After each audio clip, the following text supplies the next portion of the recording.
మా ఆయన చనిపోయిన తర్వాత ఆయన్ని తాపం చేయడానికి కూడా ఒక రైతుని అడిగి డబ్బులు తీసుకొని తాపం చేసినాం. గోడలు కట్టేవాడు మా ఆయన. అప్పటికైనా కానీ తెచ్చుకుంటే తినాలి, లేకపోతే లేదు. ఓ పైసా ఇంట్లో డబ్బులు ఉండేటివి కావు. ఎవరింటికన్నా బియ్యం పెట్టుకొని పోతే ఏమో పెడుతుందా లేదా అనే ఆలోచనతోటి బియ్యం ఉన్నా కూడా లేవు అనేవాళ్ళు. అట్లాంటి పరిస్థితుల్లో కొన్ని బియ్యం ఉంటే ఆ బియ్యంలో ఎక్కువగా నీళ్ళు పోసి జావగా కాసి గిన్నెలో పోస్తే తాగి పండుకునేవాళ్ళు పిల్లలు.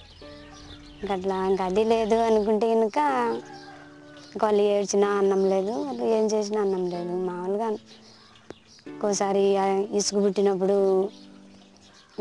అసలు ఈ బతికేందుకా అనిపించేది వాళ్ళు ఏడ్చినప్పుడు.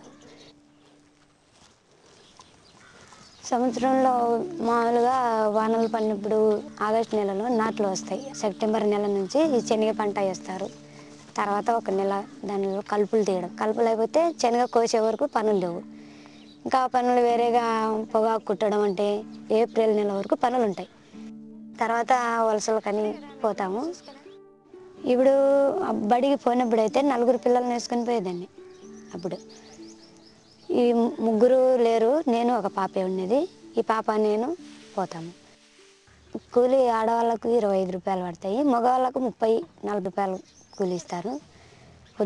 ఉదయం 8 గంటలకు పోతాము, పొద్దున 6 గంటల దాకా పని చేస్తాము. మనం వేరే వాళ్ళకి పనికి పోతాం. ఇదిగో ఈ పొలంలో ఉంది, తొందరగా కలుపు తీయవే అంటారు. అది తీసుకురా, అది పట్టుకురా, వచ్చి అది ఆడుంది, అది తీసుకొచ్చి ఇక్కడ పెట్టు అంటారు. ఇప్పుడు కూలి కోసం ఇంటికి పోతాం అనుకో, ఇంటికి పోయినప్పుడు వాళ్ళు ఏం చేస్తారు, ఈ మంచం తీసి అక్కడ పెట్టు, ఈ కసువు కొట్టు, ఇది ఎత్తుకుపోయి అక్కడ పోసిరా, ఇట్లా చెప్తారనమాట. ఇప్పుడు మనకు భూమి లేక వాళ్ళకి పనికి పోయి వాళ్ళ ఇంటికి కూలికి పోయినందుకే వాళ్ళు ఆ పనులు వాళ్ళు చెప్పింది చేయాలి తప్ప మనకేమీ లేదు. వాళ్ళకి ఎప్పటికైనా కానీ వాళ్ళకి పనికి పోవాలా, పనికి పోకపోతే మనకు జరగదు, తినడానికి నోటికాడికి ముద్దపోదు. భూమి ఉంటే ఏ దానికైనా పని చేసుకుంటాము, ఆ భూమిలో పండించుకుంటాము. పండించుకున్న తర్వాత పిల్లలకి నలుగురు ఉన్న, ఇద్దరు ఉన్న అట్లా చక్కగా చదివించుకుంటాము కదా.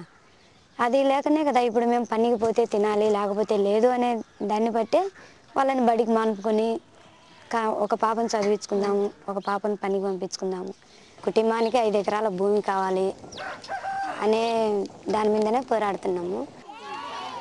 Hunger Free campaign is a campaign which finally wants more and more food sovereignty.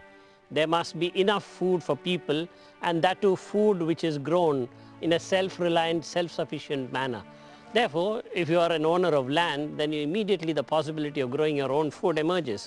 మాకు వెనుక దళిత సంఖ్య ఉంది, మాకు అండగా ఉంది. భూమికి ఉన్న విలువ ఏదానికి లేదు. అందుకు కాబట్టి ఆ భూమి ఉంటే చాలు పండినా కూడా ఓ పాత్ర నిండుతుంది అన్నట్లు. అది పండితే 3 పూట్ల అన్నం తినొచ్చు. భూమి ఉంటే ఏదైనా వాటంతట అవే వస్తాయి. అట్లా దానికోసం అని భూ పోరాటంలో పాల్గొన్నాం.